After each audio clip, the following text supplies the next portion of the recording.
नमस्कार दोस्तों।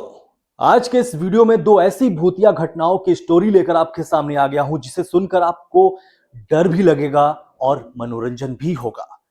वीडियो में आगे बढ़े लेकिन उससे पहले आपसे एक छोटी सी रिक्वेस्ट है कि हमारे इस चैनल को अगर आपने अभी तक सब्सक्राइब नहीं किया है तो प्लीज सब्सक्राइब कर लीजिए और वीडियो अच्छा लगे तो इस पर एक लाइक और कमेंट भी जरूर कर दीजिएगा। और हाँ, अगर आपके पास भी ऐसी कोई घटना, ऐसी कोई भूतिया जानकारी, कोई भूतिया इंसिडेंट आपके पास है तो हमारी इन दी गई आईडीज पर हमें लिख भेजिए। हो सकता है आने वाला वीडियो आपके हिसाब से ही बन रहा हो। घटना है अलीगढ़ के रहने वाले रतन की, जिनके चाचा के साथ 2003 में यह हॉरर इंसिडेंट हुआ। रतन के चाचा का नाम महेश है और उस वक्त वो गांव में ही रहकर खेती बाड़ी किया करते थे। दिसंबर का महीना था, गेहूं की फसल उन्होंने कर रखी थी। और जैसा कि आपको पता है कि गांव में फसल रखाने के लिए रात में लोग रखवाली करते हैं, खेतों में ही लेटते हैं बहुत सारे लोग, किसान लोग। तो रतन के चाचा भी वहां पर रहते थे खेतों में ही। शाम को आते थे घर, खाना वाना खा के अपना चले जाते थे और रात में खेतों में ही रहते थे, फसल की रखवाली करते थे। ऐसी बात है, एक दिन ये शाम को अपने घर से खाना वाना खा के गए। रात में करीब 9 साढ़े 9 बजे का टाइम हो रहा था। 3-4 लोग इनके खेत में बैठे हुए थे, बातें कर रहे थे। 10 साढ़े 10 बजे के अराउंड वे लोग, जो बाकी लोग थे, वो चले गए। अब रतन के चाचा महेश खेत में अकेले थे। तो इनको क्या शौक क्या था कि चिलम चिलम आप जानते हो, चिलम फूंकने का इनको शौक था।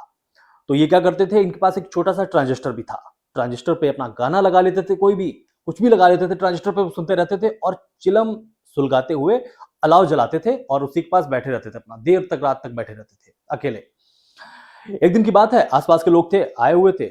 बातचीत करने के बाद सब अपने अपने खेतों में चले गए, ये अपने अकेले रह गए। करीब 10:30 बजे का टाइम हो रहा था। अचानक से महेश को लगता है कि जो गेहूं की फसल है उसमें से बड़ी तेज सरसराने की आवाज आती है, सरसराहट आती है, मानो कोई खेत से निकल के, फसल से निकल के आ रहा हो बाहर की तरफ। टॉर्च लगाकर देखते हैं, कोई नहीं होता है, लेकिन फसल जो थी वो हिल रही थी, मानो कोई निकला हो फसल से। आवाज लगाते हैं, कौन है? वहां से कोई आवाज नहीं आती। इन्हें लगता है कि शायद कोई कुत्ता बिल्ली, कुछ जानवर छोटा मोटा रहा होगा। ये अपना फिर से वही चिलम सुलगाते हुए अलाव तापने लगते हैं। 5 से 10 मिनट गुजरे थे कि वहां पर जहां पर इनकी आग जल रही थी, अलाव ताप रहे थे, उसके बगल में ही एक आदमी आ जाता है खड़ा होकर। उम्र रही होगी करीब 40-45 साल के आसपास। उसको देखते हैं। हैरानी इस चीज की होती है कि दिसंबर के महीने में अच्छी खासी सर्दी थी और खेतों में तो और ज्यादा सर्दी लगती है। लेकिन वो आदमी एक बहुत पतली सी, मतलब क्या कह सकते हैं, लुंगी टाइप की पहने हुए था और उसके ऊपर सिर्फ एक फटा हुआ कुर्ता था, पतला सा। इनको देखकर बड़ी हैरानी होती है कि इतनी सर्दी में। उससे पूछते हैं कि भाई कहां से हो, क्या बात है, बड़ी ठंड नहीं लग रही क्या, कपड़े नहीं पहने हो? वो कुछ बोलता नहीं है। तो उसको ये बोलते हैं कि एक काम करो, अलाव के पास बैठ जाओ, यहीं पर बैठ जाओ मेरे पास ही। अब बॉडी को अपनी सेक लो, गर्म कर लो थोड़ा सा। वो आदमी बिना कुछ बोले इनके पास बैठ जाता है। एक बड़ी सी ईंट पड़ी हुई थी अलाव के पास ही, जहां पर ये बैठे होते उसके बगल में ही थोड़ी दूर पर ईंट बैठी। वो क्या करता है कि वो ईंट को उठाता है और थोड़ा सा दूर रखता है, मतलब आग के पास नहीं बैठता है, बिल्कुल ठीक इनके बगल में थोड़ा सा दूर बैठता है। तो ये बोलते हैं उससे कि ठंड नहीं लग रही तुम्हें? तो वो बोलता है कि नहीं, मैं ठीक हूं। चिलम मांगता है। ये चिलम फूक रहे थे। चिलम मांगता है इनसे कि भाई साहब जरा मुझे भी ठंड दूर करने के लिए। तो गांव में होता है ये सब, ये कहता है हाँ चलो ठीक है, ये लो। ये उसको चिलम दे देते हैं अपनी। चिलम पीने लगता है। लेकिन उनको हैरानी ये बात की, एक तो वो कपड़े कम पहने हुए था, बहुत ज्यादा ठंड नहीं लग रही उसको। दूसरी, वो आग के पास बिल्कुल नहीं बैठा हुआ था। जैसे होता है ना कि सर्दियों में आग के पास बिल्कुल बैठ जाते हैं कि ठंड ना लगे, आग सेकने के लिए। वो थोड़ी सी दूर पर बैठा हुआ था। इन्हें लगा ठीक है, कुछ होगा अपना। चिलम पीता है। थोड़ी बहुत देर ये पूछते उससे कहाँ से आए हो, तो कहता है बस यहीं बगल के गांव से है, गांव का नाम कुछ बताता है। और निकल रहे थे इधर से। चिलम का हमें भी बहुत शौक है। ये हंसते हुए कहता है अच्छा ठीक है, कोई बात नहीं। कुछ देर वो बैठता है और बिना बताए उठ के चला जाता है। उनको थोड़ी हैरानी होती है, कोई बात नहीं ठीक है। अगले दिन फिर वही होता है। अच्छा, अब हैरानी वाली बात यह है, जब भी वो आदमी आता है, 3 दिन तक इनके साथ ये चीजें होती हैं। जब भी वो आदमी आता है उससे पहले वही गेहूं में सरसराहट होती है और उसके बाद वो अचानक से वहां पर खड़ा हो जाता है आके। 2 दिन तक तो ये समझते हैं कि होगा कोई आ गया। तीसरे दिन फिर इनको वही, उसी वेशभूषा में, सब कुछ वही। अब इनको बड़ी हैरानी होती है। तो ये उससे पूछते हैं कि भाई रोज रोज यहाँ पर आते हो इन्हीं कपड़ों में और इस ठंड नहीं लगती है?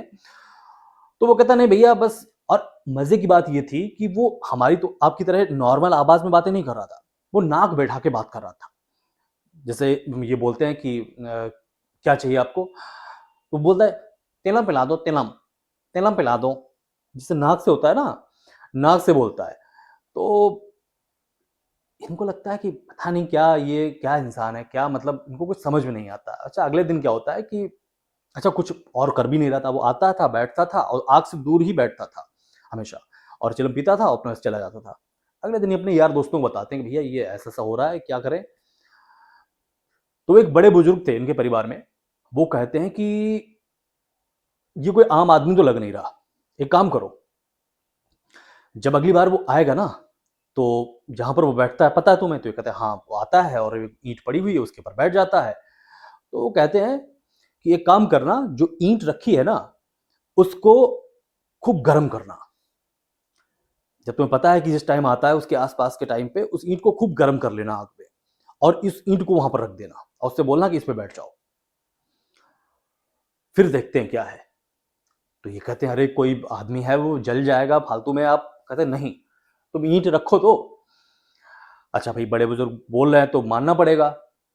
ये अगले दिन वही करते हैं कि रात में अपना जब सब लोग चले जाते हैं खेतों में उठ के, अच्छा जब वो आता है तो वो आता भी हमेशा इसी टाइम पे जब इनके आस-पास कोई नहीं होता है। मतलब महेश जी के पास कोई नहीं होता, अकेले ही बैठे होते हैं, बाकी सब लोग चले जाते हैं, तभी हमेशा आता है वो। तो ये क्या करते हैं कि ईंट लेते हैं, ईंट को खूब गर्म करते हैं और गर्म करके रख देते हैं क्योंकि उन्हें पता था यहीं पर बैठता है वो डेली आके, बैठ जाता है। वो आता है और आने के बाद वो उसको बोलते हैं, "हाँ भाई आ जाओ, चिलम सुलगाए हुए थे, बैठ जाओ।" वो जैसे ही उस ईंट पर बैठता है, बहुत तेज चीख पड़ता है और वो चीख जो होती है वो आम आदमी वाली, आम इंसान वाली चीख नहीं होती है। बड़ी खतरनाक अजीब सी चीख थी। वो चीख पड़ता है बहुत तेज। ये समझ जाते हैं कि कुछ तो है।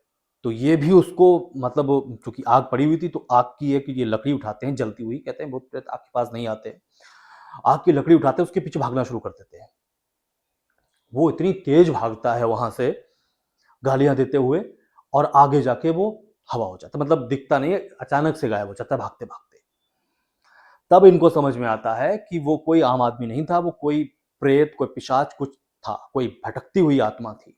अगले दिन ही अपने जो बड़े बुजुर्ग जिन्होंने सलाह दी थी उनको बताते, तब वो बताते हैं कि यहाँ से 2-3 गाँव दूर एक आदमी था, वो चिलम का बड़ा शौकीन था, चिलम पीने का, और वो झोपड़ी में रहता था, उसका घर घास-फूस का बना हुआ था। एक दिन चिलम पी उसने और वो कोई चिंगारी निकली, उसे पता नहीं लगा, वो आग लग गई और वो पहले सो गया। वो धीरे-धीरे आग सुलगती रही और रात में वो जलकर मर गया। तब से बताते हैं कि उसकी आत्मा भटकती है, कई लोगों के साथ हो चुका था, इनको नहीं पता था ये चीज़। हालाँकि वो किसी को नुकसान नहीं पहुँचाता था। वो जहाँ भी जाता था, जिसके साथ भी ये एक्सपीरियंस हुआ, उससे बस चिलम माँगता था, चिलम पीता था और इसी तरह से करता था। कभी किसी को नुकसान नहीं पहुँचाया उसने। लेकिन उसकी वो आत्मा उस इलाके में आस-पास भटक रही थी।